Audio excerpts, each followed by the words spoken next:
بسم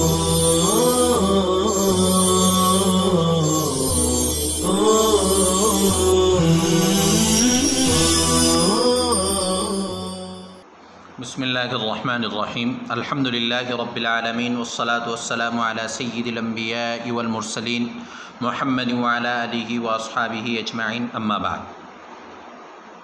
عزیز طلبہ کرام، آج ہم انشاءاللہ تعالی اسم کی تعریف اور اسم کے علامات اور وجہ تسمیہ کا سبق پڑھیں گے۔ چلیے اسم کی تعریف کی عبارت سن لیتے ہیں۔ فحد الاسم أنه كلمة تدل على معنى في نفسها غير مقترن بأحد الأزمنة الثلاثة أعني الماضي والحال والاستقبال كرجل وعلم۔ دوبارہ، فحد الاسم أنه كلمة تدل على معنى في نفسها غير مقترن بأحد الأزمنة الثلاثة أعني الماضي والحال والاستقبال كرجل وعلم۔ ترجمہ سنیں۔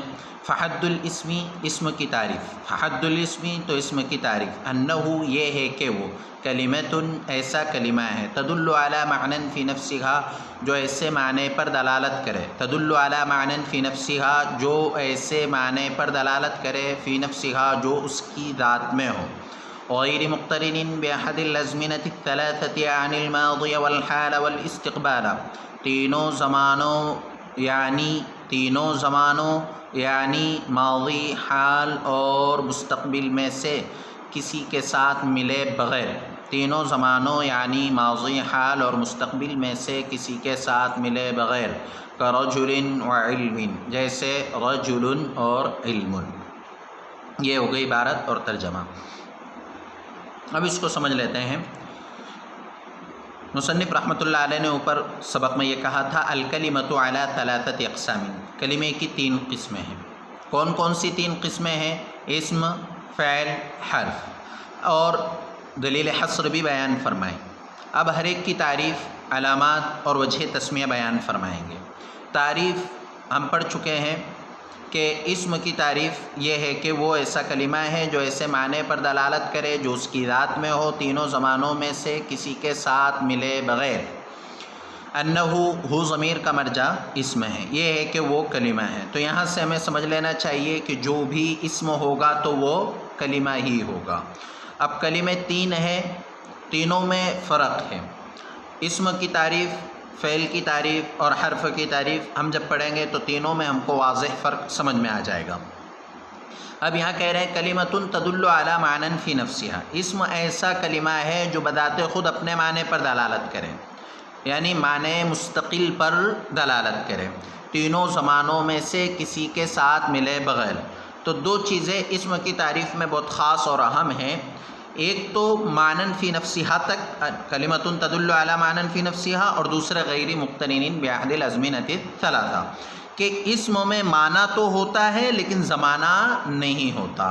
جیسے فعل میں معنی تو ہوتا ہے ساتھ میں زمانہ بھی ہوتا ہے، لیکن اسم میں صرف معنی ہوتا ہے، یعنی معنی مستقل ہوتا ہے، اس میں زمانہ نہیں ہوتا۔ اور حرف کی طرح اسم دوسرے کلمے کا محتاج بھی نہیں ہوتا ہے۔ تو معنی فی نفسها کا مطلب ہے کہ معنی مستقل پر دلالت کرے، اور غیر مقترن بأحد الازمنة الثلاثة کا مطلب ہے اس میں تینوں زمانوں میں سے کوئی زمانہ نہ پایا جائے۔ مثال میں مصنف رحمۃ اللہ علیہ نے دو مثالیں بیان فرمائی، ایک رجل اور دوسرے علم۔ رجل کا بھی ایک معنی ہے اور علم کا بھی ایک معنی ہے، اور اس معنی کو سمجھنے کے لیے ہمیں کسی دوسرے کلمے کی ضرورت نہیں ہے، اور دونوں میں زمانہ بھی نہیں ہے۔ اب اسی سے ہم بہت ساری مثالیں پیش کر سکتے ہیں، مسجد، مکتبۃ، مدرسۃ، کہ یہ اسماء ہیں، اور اسماء میں ضروری نہیں ہے کہ وہ صرف انسانوں کا نام ہو، بلکہ انسان، نباتات، جمادات اور کسی بھی چیز کا نام ہو، کسی بھی جگہ کا نام ہو، اور اس میں زمانہ نہ پایا جائے تو اس کو کہتے ہیں اسم۔ تو یہ اسم کی تعریف ہو گئی، اور اسم کی تعریف ہمیں زبانی اور حفظ یاد کرنا ہے۔ کیسے؟ فحد الاسم انه کلمۃ تدل علی معنی فی نفسها غیر مقترن بأحد الازمنة الثلاثة عن الماضی والحال والاستقبال كرجل وعلم۔ تو یہ اسم کی تعریف ہو گئی۔ اب آگے ہم پڑھیں گے علامت۔ علامت کے ذریعے سے کسی بھی چیز کو پہچانا جاتا ہے، اس لیے علامت اسم یہاں پر مصنف رحمۃ اللہ علیہ نے بیان فرمائی ہے۔ دیکھیے وعلامتہ اور اس کی علامت. کس کی علامت؟ ہر ضمیر کا کوئی نہ کوئی مرجع ہوتا ہے. جو ضمیر کا مرجع نہ ہو وہ سبق ہم آگے پڑھیں گے ضمائر کے بحث میں، اسے ضمیر شان یا ضمیر قصہ کہتے ہیں، ورنہ ہر ضمیر کا کوئی نہ کوئی مرجع ہوتا ہے. وعلامتہ اور اس کی علامت ان یصح الاخبار عنہ وبہ یہ ہے کہ مخبر عنہ اور مخبر بہ بننا صحیح ہو. وعلامتہ اور اس کی علامت ان یصح الاخبار عنہ وبہ مخبر عنہ اور مخبر بہ بننا صحیح ہو. کزید قائم جیسے زید قائم. دیکھیے پہلی علامت اسم کی یہ ہے کہ مخبر عنہ اور مخبر بہ بننا صحیح ہو، اور ہر اسم میں مخبر عنہ اور مخبر بہ بننے کی صلاحیت ہوتی ہے. جیسے زید قائم میں ہم دیکھیں تو زید یہاں پر مخبر عنہ ہے اور قائم مخبر بہ ہے. مخبر عنہ دوسرے الفاظ میں ہم اس کو کہہ سکتے ہیں، جیسے کہ خود مصنف رحمۃ اللہ علیہ بیان فرمائیں گے کہ یہاں مخبر عنہ سے مراد محکوم علیہ. اور بھی آسان انداز میں میں اس کو آپ کو بتلاتا ہوں. علم النحو میں آپ نے ایک چیز پڑھی تھی مسند الیہ اور مسند. تو مسند الیہ مخبر عنہ کا مطلب یہاں پر ہے مسند الیہ اور مخبر بہ کا مطلب ہے مسند. تو مسند الیہ اور مسند ہونا یہ اسم کی علامت ہے. مسند الیہ ہونا اور مسند ہونا یہ اسم کی علامت ہے. والاضافۃ اور مضاف ہونا، والاضافۃ اور اضافت یہ بھی اسم کی علامت ہے. کغلام زید جیسے غلام زید، غلام مضاف ہے اس لیے اسم ہے، غلام مضاف ہے اس لیے اسم ہے. اب یہاں پر ایک چیز سمجھنے کی ضرورت ہے کہ اضافت دو طرح ہوتی ہے. ایک اضافت بذکر حرف جر اور ایک اضافت بتقدیر حرف جر. اضافت بذکر حرف جر کا مطلب ہے جس میں حرف جر مذکور ہو، اور اضافت بتقدیر حرف جر کا مطلب ہے جس میں حرف جر مقدر ہو، پوشیدہ ہو، مذکور نہ ہو. تو جو اضافت میں حرف جر مقدر ہوگا وہی اسم کی علامت ہے، اور جس میں اضافت بذکر حرف جر ہے یعنی حرف جر موجود ہے تو وہ اسم کی علامت نہیں ہے. جیسے غلام زیدین میں دیکھیے غلام مضاف ہے اور زیدین مضاف الیہ، اور مضاف الیہ کے درمیان میں کوئی بھی حرف جر موجود نہیں ہے تو یہ اسم کی علامت ہے. ودخول لام التعریف اور لام تعریف کا داخل ہونا، کالرجل جیسے الرجل. دیکھیے الرجل میں الف لام داخل ہے اس لیے رجل اسم ہے. ایک یہاں پر چیز میں آپ کو تھوڑا سا گہرائی میں جا کر سمجھا دوں، اس سے انشاءاللہ آپ کو اور بھی لطف آئے گا علم نحو سیکھنے میں. لام تعریف سال گزشتہ ہم نے کیا پڑھا تھا؟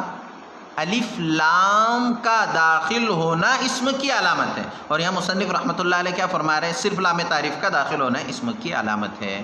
تو دونوں میں فرق ہے. ایک مبتدی طالب علم کے ذہن میں جس نے قواعد النحو پڑھ چکا ہے، علم النحو پڑھ چکا ہے، یا عربی اول کی کوئی کتاب پڑھ چکا ہے، تو اس کے ذہن میں فوراً یہ سوال آئے گا کہ سال گزشتہ تو ہم نے یہ پڑھا تھا کہ الف لام کا داخل ہونا اسم کی علامت ہے، اور یہاں پر صرف کیا کہہ رہے ہیں؟ صرف لام تعریف کا داخل ہونا اسم کی علامت ہے. تو لام تعریف کا داخل ہونا اسم کی علامت ہے. اس میں اصل میں نحویوں کا اختلاف ہے. کیسے اختلاف ہے؟ ایک بہت بڑے امام ہیں نحو کے، ان کا نام ہے امام سیبوئی. وہ فرماتے ہیں کہ صرف لام تعریف اسم کی علامت ہے، صرف لام تعریف اسم کی علامت ہے. ایک امام ہے امام مبرد، وہ فرماتے ہیں کہ لام تعریف نہیں بلکہ لام سے پہلے جو حمزہ آتا ہے وہ اصل میں علامت اسم ہے. اور ایک امام ہے خلیل بن احمد، امام خلیل، وہ فرماتے ہیں کہ الف لام دونوں اسم کی علامت ہے. جیسے حل استفہام ہے ایسی ہی علامت اسم ال دونوں ہیں، حمزہ بھی اور لام بھی، الف لام دونوں علامت اسم ہے. لیکن امام مبرد رحمۃ اللہ علیہ فرماتے ہیں کہ صرف حمزہ علامت اسم ہے. پھر یہ لام کون سا ہے؟ الرجل میں جو لام داخل ہے، تو الرجل کا جو لام ہے وہ فرماتے ہیں کہ الرجل کا جو لام ہے یہ فرق کرنے کے لیے لایا گیا ہے. کس سے فرق کرنے کے لیے لایا گیا ہے؟ حمزہ سے. ایک تو حمزہ استفہام ہوتا ہے اور ایک یہ حمزہ تعریف کا ہے. تو حمزہ تعریف اور حمزہ استفہام میں کیا فرق ہوگا؟ تو جس حمزہ کے ساتھ لام آ جائے وہ علامت اسم ہے، اور جو حمزہ اکیلا ہو وہ استفہام کے لیے ہے۔ اچھا، امام سیبوی رحمۃ اللہ علیہ تو فرماتے کہ صرف لام ہے، تو ان سے پوچھا گیا کہ یہ پھر حمزہ کیوں لایا گیا؟ تو انہوں نے کہا کہ یہ جو لام ہے یہ لام تعریف ہے اور یہ ساکن ہے، اور ساکن سے ابتدا نہیں کی جا سکتی۔ لام ساکن ہے اور ساکن سے ابتدا نہیں کی جا سکتی، ابتدا بالسکون محال ہے، اس لیے حمزہ لے کر آئے، تو ہو گیا الرجل۔ یہ دیکھیے لام تعریف علامت اسم ہے، تو الف لام ہے یا لام تعریف ہے؟ تو امام سیبوی رحمۃ اللہ علیہ کے نزدیک صرف لام ہے۔ حمزہ کیوں لے کر آئے؟ ابتدا بالسکون محال ہے، اس لیے شروع میں حمزہ لے کر آئے۔ امام خلیل کے نزدیک دونوں ہیں، تو یہاں تو کوئی سوال ہی پیدا نہیں ہوتا، اور امام مبرد رحمۃ اللہ علیہ کے نزدیک صرف حمزہ ہے۔ لام کیوں لے کر آئے؟ تاکہ حمزہ استفہام، تاکہ حمزہ تعریف اور حمزہ استفہام میں فرق واضح ہو جائے۔ والجر والتنوین، اور جر اور تنوین کا داخل ہونا، جر اور تنوین کا داخل ہونا۔ کسی بھی اسم پر آخر میں اگر جر آتا ہے تو وہ اسم ہوگا، وہ کلمہ اسم ہوگا۔ اب جر یا تو حرف جر کی وجہ سے آئے گا، یا جر مضاف کی وجہ سے آئے گا، یا ان دونوں کے تابع ہونے کی وجہ سے آئے گا۔ جر کب آتا ہے؟ جب مضاف الیہ ہو، یا اس پر حرف جر داخل ہو، یا ان کے تابع ہو، تو ہر صورت میں اگر اس پر جر آتا ہے تو وہ اسم ہوگا، وہ کلمہ اسم ہوگا، فعل پر جر نہیں آتا ہے۔ والتنوین، اور تنوین کا داخل ہونا، اگر کسی بھی کلمے پر تنوین داخل ہوتی ہے تو وہ کلمہ بھی اسم ہوگا۔ نحو بزید، جیسے بزید، زید اسم کیوں ہے؟ بحرف جر کی وجہ سے۔ زید اسم کیوں ہے؟ تنوین کی وجہ سے۔ والتثنیۃ والجمع، اور تثنیہ اور جمع کا ہونا۔ تثنیہ کسے کہتے ہیں؟ جو دو پر دلالت کرے۔ جمع کسے کہتے ہیں؟ جو دو سے زیادہ پر دلالت کرے۔ تو تثنیہ اور جمع ہونا یہ بھی اسم کی علامت ہے۔ تثنیہ اور جمع ہونا اسم کی علامت ہے۔ فعل تثنیہ اور جمع نہیں ہوتا، فعل تثنیہ اور جمع نہیں ہوتا۔ فعل کو جو تثنیہ اور جمع کہا جاتا ہے وہ باعتبار فاعل کے، فعل کو جو تثنیہ اور جمع کہا جاتا ہے وہ کس اعتبار سے؟ فاعل کے اعتبار سے۔ جیسے نصر، فعل ماضی صیغہ واحد مذکر غائب، نصر تثنیہ کا صیغہ ہے، تو اب نصر فعل تثنیہ جو کہا گیا ہے اس میں جو الف ہے اس میں فاعل کا، نصر میں جو الف ہے فاعل کا، تو وہ اسم ہے، الف ضمیر، اس لیے اس کو تثنیہ کہا جاتا ہے۔ ورنہ اگر وہ اسم فاعل کو اگر ہٹا دیا جائے تو پھر فعل کیا ہو جاتا ہے؟ باقی نصر رہتا ہے۔ تو فعل تثنیہ اور جمع نہیں ہوتا، فعل کو جو تثنیہ اور جمع کہا جاتا ہے وہ باعتبار فاعل کے۔ والنعت، اور نعت یعنی صفت ہونا، صفت ہونا یہ اسم کی علامت ہے۔ موصوف ہونا بھی اسم کی علامت ہے اور صفت ہونا بھی اسم کی علامت ہے۔ جیسے ولد جمیل، خوبصورت لڑکا، تو جمیل یہ ولد کی صفت ہے، تو اب یہ اسم ہے۔ کتاب جید، عمدہ کتاب، تو جید یہ کتاب کی صفت ہے، تو یہ اسم ہے۔ والتصغیر، اور مصغر ہونا، مصغر ہونا یہ بھی اسم کی علامت ہے۔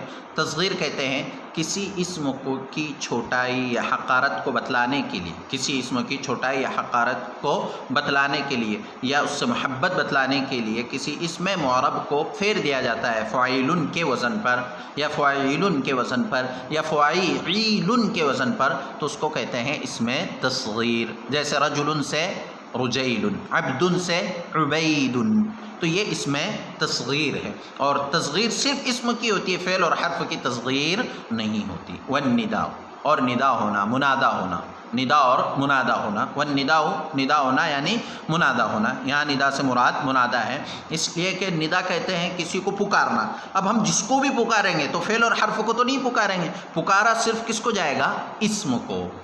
یا زید، زید، اے زید، تو ہم نے زید کو پکارا تو زید کیا ہوگا؟ اسم ہوگا۔ تو ندا ہونا یہ بھی اسم کی علامت ہے۔ تو مصنف رحمۃ اللہ علیہ نے یہ اتنی ساری یہاں پر علامتیں بیان فرمائی ہیں، اس کے علاوہ بھی بہت ساری علامتیں ہیں۔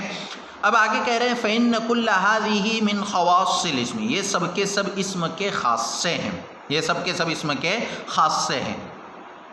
فإن كل هذه من خواص الاسم، یہ سب کے سب اسم کے خاصے میں سے ہیں، یعنی یہ جو علامتیں ہیں یہ اسم کے ساتھ خاص ہیں، اسم کے علاوہ میں نہیں پایا جا سکتا ہے، ایک بھی علامت اسم کے علاوہ میں نہیں پائی جائے گی، اگر کہیں پائی جاتی ہے تو وہ اسم ہی ہوگا، لیکن اس کا مطلب یہ نہیں ہے کہ ہر علامت ہر اسم میں پائی جائے۔ جیسے مثال کے طور پر میں آپ کو کہتا ہوں زید قائم، یہ مثال یہاں پر ہے، دیکھیے زید قائم، زید اسم ہے، کیوں؟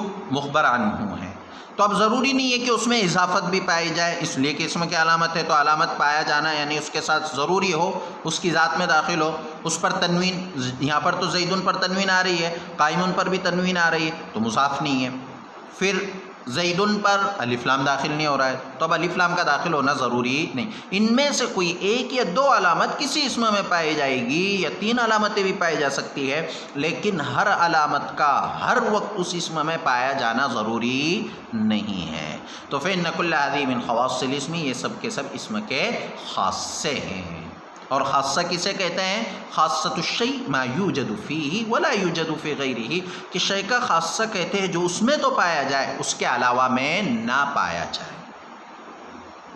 ومعنى الإخبار عنه أن يكون محكوما عليه لكونه فاعلا أو مفعولا أو مبتدأ، اور مخبر عنہ کا مطلب یہ ہے کہ وہ محکوم علیہ ہو اس کے فاعل یا مفعول یا مبتدا ہونے کی وجہ سے۔ ومعنى الإخبار عنہ، اور مخبر بھی کا مطلب یہ ہے کہ وہ محکوم علیہ ہو اس کے فاعل یا مفعول یا مبتدا ہونے کی وجہ سے۔ اس کو تھوڑا سمجھ لیجئے کہ مخبر عنہ کا مطلب کیا ہے۔ مخبر عنہ کا مطلب یہ ہے کہ وہ محکوم علیہ ہو، اس لیے کہ مخبر عنہ صرف مبتدا کو کہتے ہیں، اور یہاں مخبر عنہ سے مراد صرف مبتدا نہیں ہے، مخبر عنہ سے مراد ہے مبتدا، فاعل اور نائب فاعل۔ مفعول سے مراد یہاں جو ہم مفعول دیکھ رہے ہیں یہ مفعول سے مراد مفعول بھی ہی نہیں ہے، مفعول ما لم یسمى فاعل، نائب فاعل جس کو کہتے ہیں۔ تو اگر مصنف رحمۃ اللہ علیہ کہہ دیتے ومعنى الإخبار عنہ کے بجائے یہاں پر اوپر جب علامت ان یصح الاخبار عنہ کہا تھا، یہاں سیدھا یہ کہہ دیتے کہ مسند الیہ ہو یا محکوم علیہ ہو، تو یہاں پر معنی سمجھانے کی ضرورت پیش نہیں آتی۔ تو اس کی وضاحت کر رہے کہ مخبر عنہ ہم نے کہا، لیکن اس کا مطلب صرف مخبر عنہ نہیں ہے، بلکہ مخبر عنہ کا مطلب ہے محکوم علیہ ہو، اور محکوم علیہ سے مراد فاعل بھی ہوتا ہے، نائب فاعل بھی ہوتا ہے، مبتدا بھی ہوتا ہے، اس لیے کہ مخبر عنہ کا مطلب ہے جس کی خبر دی جائے، اور محکوم علیہ کا مطلب ہے جس پر حکم لگایا جائے۔ تو مبتدا کی تو خبر دی جاتی ہے لیکن فاعل نائب فاعل کے ذریعے خبر نہیں دی جاتی ہے بلکہ ان پر حکم لگایا جاتا ہے۔ تو دونوں میں فرق بتلانے کے لیے مصنف رحمۃ اللہ علیہ نے وضاحت کر دی کہ ہم جو مخبر عنہ کہہ رہے ہیں اس سے مراد محکوم علیہ، اور اس کو آسان انداز میں ہم سمجھ سکتے ہیں کہ مخبر عنہ یا محکوم علیہ سے مراد ہے مسند الیہ ہونا، اور مسند الیہ ہونا یہ اسم کی علامت ہے، ہم لوگ سال گزشتہ اس کو پڑھ چکے ہیں۔ تو مخبر عنہ سے ہمیں کہ یہ نئی چیز نہیں ہے، بلکہ اسی کو ہم نے دوسرے الفاظ میں پڑھا تھا کہ مسند الیہ ہونا، اور مسند الیہ ہونا یہ اسم کی علامت ہے۔ اب آگے مصنف رحمۃ اللہ علیہ اسم کی وجہ تسمیہ بیان کر رہے ہیں۔ وجہ تسمیہ کا مطلب ہے نام رکھنے کی وجہ، وجہ تسمیہ کا مطلب نام رکھنے کی وجہ، کس کا نام کیوں رکھا گیا۔ جیسے شروع کتاب میں ہم نے پڑھا تھا وَسَمَّيْتُهُ بِهِدَایَةِ النَّحْوِ، میں نے اس کا نام ہدایت النحو رکھا، کیوں ہدایت النحو کیوں نام رکھا؟ رجاء ان یہدی اللہ تعالیٰ بھی طالبین، کہ اللہ تعالیٰ اس کے ذریعے طالبین علوم نبوت کو ہدایت دے، اس امید پر ہم نے اس کا نام رکھا ہے۔ تو یہاں پر بھی وجہ تسمیہ بیان فرما رہے ہیں کہ اسم کی وجہ تسمیہ کیا ہے۔ تو یسمى اسما، اور اسم کا نام اسم رکھا جاتا ہے، لسموه علی قسیمیہ، اسم کے اپنے دونوں قسیموں پر بلند ہونے کی وجہ سے، لسموه علی قسیمیہ، اسم کے اپنے دونوں قسیموں پر بلند ہونے کی وجہ سے، لا لکونی اسما علی المعنی، نہ کہ معنی پر اس کے علامت ہونے کی وجہ، نہ کہ معنی پر اس کے علامت ہونے کی وجہ سے۔ یہاں سے اسم کی وجہ تسمیہ بیان فرما رہے ہیں، اور وجہ تسمیہ میں اختلاف ہے، اس اختلاف کو ہمیں سمجھنا ہے۔ دیکھیے اسم کا نام اسم کیوں رکھا گیا، اسم کا نام اسم کیوں رکھا گیا؟ تو وجہ تسمیہ نحویوں کا اختلاف ہے کہ اسم کا نام اسم کیوں رکھا گیا۔ اس میں دو گروہ ہیں، ایک ہے کوفی حضرات اور ایک ہے مصریین اور کوفیین۔ یہاں کے علماء نحو بہت زیادہ مشہور ہے، اس لیے بصریین اور کوفیین کا اختلاف ہے۔ اب اس کو ہم سمجھ لیتے ہیں۔ پہلے یہ کوفیین کا سمجھیے۔ یہ اسم بنا ہے وسمن سے۔ یہ جو اسم نظر آ رہا ہے یہ کس سے بنا ہے؟ وسمن سے۔ کیا معنی ہے؟ علامت۔ واو مکسور کو حمزہ سے بدلا تو اسم ہو گیا، بہت آسان ہے، اسمن۔ تو اسمن کے معنی علامت۔ اب کوفی حضرات فرماتے ہیں کہ ہر اسم اپنے معنی پر علامت ہوتا ہے، یعنی خود اپنے معنی پر دلالت کرتا ہے، کسی دوسرے کا محتاج نہیں ہوتا، اس لیے اسم کو اسم کہا جاتا ہے۔ کیا مطلب؟ کہ اسم وسمن سے بنا ہے، وسمن کے معنی علامت ہے، اور اسم بھی اپنے معنی پر علامت ہوتا ہے، اپنے معنی پر خود دلالت کرتا ہے، اس لیے اسم کو اسم کہا جاتا ہے۔ لیکن اس وجہ تسمیہ میں ایک بات سمجھ میں نہیں آتی ہے، کیوں؟ اس لیے کہ وسمن کے معنی علامت ہے اور اسم بھی اپنے معنی پر علامت اور دلالت کرتا ہے، تو فعل بھی تو اپنے معنی پر علامت کرتا ہے، دلالت کرتا ہے، اس کو بھی اسم کہنا چاہیے۔ اس لیے یہ جو وجہ تسمیہ ہے یہ مصنف رحمۃ اللہ علیہ فرماتے ہیں کہ سمجھ میں نہیں آ رہی ہے۔ بصریین سے پوچھا گیا آپ نے اسموں کو اسموں کیوں کہا؟ تو انہوں نے کہا اسمن یہ سمون سے بنا ہے، اور سمون کے معنی ہوتے ہیں بلند ہونا۔ یہ ناقص واوی ہے، یعنی آخر میں واو ہے۔ واو کو حذف کر کے واو کے عوض میں حمزہ وصلی مکسور شروع میں لے آئے، یعنی یہ جو سمون ہے تو سمون سے آخر سے واو کو حذف کیا، یہ جو اسم ہے اس میں واو کو آخر سے حذف کیا، تو اب بچا سم، اس کے عوض میں شروع میں حمزہ لے کر آ گئے، تو اب ہو گئے اسم۔ تو پھر سین کو تخفیفاً ساکن کر دیا، اس لیے کہ سین پر بھی کسرہ ہے، حمزہ پر بھی کسرہ ہے، تو ثقیل ہو گیا تھا۔ اس ثقل کو دور کرنے کے لیے سین کو کیا کر دیا؟ ساکن، تو اب ہو گیا اسم۔ تو اسم کے معنی بلند ہونا، اور اسم اپنے دونوں قسموں، اسم کے دونوں قسم کون ہیں؟ ایک حرف ہے اور دوسرے فعل ہے، تو فعل اور حرف پر اسم بلند ہوتا ہے۔ کس اعتبار سے بلند ہوتا ہے؟ مسند اور مسند الیہ ہونے کے اعتبار سے۔ اب جب اسم اپنے دونوں قسموں پر مسند اور مسند الیہ ہونے کے اعتبار سے بلند ہوتا ہے تو اس لیے اسم کو اسم کہا جاتا ہے۔ دوبارہ اس کو سمجھ لیجئے۔ بصریین حضرات فرماتے ہیں کہ اسم بنا ہے سمون سے، اور سمون کے معنی کیا ہے؟ بلند ہونا، اور اسم بھی اپنے دونوں قسموں یعنی فعل اور حرف پر مسند اور مسند الیہ ہونے کے اعتبار سے بلند ہوتا ہے، اس لیے اسم کو اسم کہا جاتا ہے۔ اور مصنف رحمۃ اللہ علیہ نے بصریین کے قول کو راجح قرار دیا ہے اور کوفیین حضرات کے قول کی تردید کی۔ کیسے؟ وَيُسَمَّى اسمًا، اور اسم کا نام اسم رکھا جاتا ہے، لِسُمُوِّهِ عَلَىٰ قسیمہ، اس کے اپنے دونوں قسموں پر بلند ہونے کی وجہ سے، لا لِكَوْنِهِ اسمًا عَلَى الْمَعْنَى، نہ کہ معنی پر علامت ہونے کی وجہ سے، اس لیے کہ فعل بھی تو اپنے معنی پر علامت ہوتا ہے۔ تو یہ ہو گیا ہمارا سبق۔ 3 چیزیں ہم نے پڑھی ہے۔ نمبر 1 اسم کی تعریف، نمبر 2 اسم کی علامتیں، اور نمبر 3 اسم کی وجہ تسمیہ۔ آپ سے آج کے 3 سوال ہیں۔ پہلا سوال آپ کو حل کرنا ہے، اسم کی تعریف کیا ہے؟ دوسرا سوال آپ کا ہے اسم کی علامات کیا ہے، کیا ہے، اسم کی علامات کیا ہے، اور تیسرا سوال ہے اسم کی وجہ تسمیہ بیان کیجیے۔ السلام علیکم ورحمۃ اللہ وبرکاتہ۔